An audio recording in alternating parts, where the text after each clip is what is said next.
12월 15일 새벽 만나를 시작하겠습니다. 이 새벽에 주시는 만나는 욥기 34장 21절로 37절에 있는 말씀입니다. 욥기 34장 21절로 34절에 있는 말씀, 욥기 34장 21절로 37절에 있는 말씀입니다. 제가 봉독해 올리겠습니다. 그는 사람의 길을 주목하시며 사람의 모든 길을 감찰하시나니 행악자는 숨을 만한 흑암이나 사망의 그늘이 없느니라.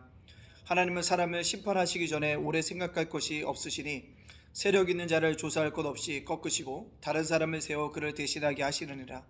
그러므로 그는 그들의 행위를 하시고 그들을 밤사이에 뒤집어 엎어 흩으시는도다. 그들을 악한 자로 여겨 사람의 눈앞에서 치심은 그들이 그를 떠나고 그의 모든 길을 깨달아 알지 못함이라. 그들이 이와 같이 하여 가난한 자의 부르짖음이 그에게 상달하게 하며 빈궁한 사람의 부르짖음이 그에게 들리게 하느니라. 주께서 침묵하신다고 누가 그를 정죄하며 그가 얼굴을 가리신다면 누가 그를 배울 수 있으랴. 그는 민족에게나 인류에게나 동일하시니 그는 경건하지 못한 자가 권세를 잡아 백성을 옮아매지 못하게 하려 하심이니라. 그대가 하나님께 아뢰기를 내가 죄를 지었사오니 다시는 범죄하지 아니하겠나이다. 내가 깨닫지 못하는 것을 내게 가르치소서. 내가 악을 행하였으나 다시는 아니하겠나이다 하였는가. 하나님께서 그대가 거절한다고 하여 그대의 뜻대로 속죄를 치르겠느냐. 그러면 그대가 스스로 택할 것이요 내가 할 것이 아니니 그대는 아는 대로 말하라. 슬기로운 자와 내 말을 듣는 지혜 있는 사람은 반드시 내게 말하기를 욥이 무식하게 말하니 그의 말이 지혜롭지 못하다 하리라. 나는 욥이 끝까지 시험받기를 원하노니 이는 그 대답이 악인과 같음이라. 그가 그의 죄에 반역을 더하며 우리와 어울려 손뼉을 치며 하나님을 거역하는 말을 많이 하는구나. 아멘. 새벽에 오늘도 또한 이렇게 만나로서 만나게 돼서 참으로 반갑습니다. 오늘 새벽에 만나의 내용은 무엇일까요? 엘리후가 계속적으로 욥에게 하는 말입니다. 욥에게 충고하는 말이기도 하고요, 욥에게 너의 부족한 점이 무엇인가를 지적하는 말이기도 합니다. 그렇다면 엘리후의 진술은 무엇일까요? 다 들어오면 옳아요. 지난 시간에도 얘기했고 어제도 얘기했지만 그의 말은 타당성이 있어요. 그의 말은 당위성이 있습니다. 합리성이 있습니다. 인간의 지식과 이성으로 들으면 고개를 끄덕인다는 거죠. 그러나 욥의 사항을 인지하지 못했다, 욥의 특별한 사항들을 발견하지 못했다라는 사실을 우리가 볼 수 있습니다. 그렇다면 오늘 엘리후의 진술에 그 밑바탕에 깔려져 있는 그 근거가 무엇이냐면 하나님은 모든 것을 감찰하신다. 그 모든 것이 무엇이냐? 인간의 걸음도 감찰하시고 인간이 가는 그 길도 하나님께서 뭐하신다? 감찰하신다. 감찰하신다는 것이 보신다, 주목하다라는 뜻이 있음을 우리에게 보고 있다는 것입니다. 그러니까 하나님은 인간의 모든 것을 다 아신다는 거죠. 마음도 길도 뜻도 생각도 다 아시는 분이다라는 겁니다. 그렇기 때문에 우리가 그 하나님을 속일 수 없다라고 엘리후의 자기 진술의 근거를 삼고 있죠. 두 번째, 엘리후의 진술의 근거는 무엇입니까? 하나님의 눈을 피할 수 없다. 인간은 하나님의 눈을 피해서 살아갈 수 없다는 거죠. 아무리 아무도 보지 않는 것에서 악을 행하고 선을 행한다 할지라도 누가 보신다? 하나님은 보신다. 하나님의 눈을 피할 수 있는 사람은 없다라는 것입니다. 맞지 않아요? 하나님의 눈을 우리가 어떻게 피하겠어요? 사람의 눈은 피할 수 있습니다. 그러나 하나님의 눈을 피할 수 없다는 것, 굉장히 타당하고 당위성 있고 합리적인 이야기라는 사실들을 우리에게 보여주고 있다는 거죠. 그렇기 때문에 우리가 볼 때 저는 의인이다 생각하는데 하나님 편에 볼 때는 악인일 수 있다는 거죠. 또 하나님 편에, 인간의 편에 볼 때는 그는 뭐다? 정말 선한 사람이라고 생각할 수 있지만 하나님 편은 그는 뭐다? 죄인일 수 있다는 거죠.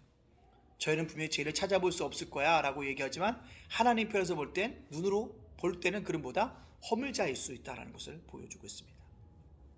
이런 진술을 토대로 엘리후가 하는 이야기가 무엇입니까?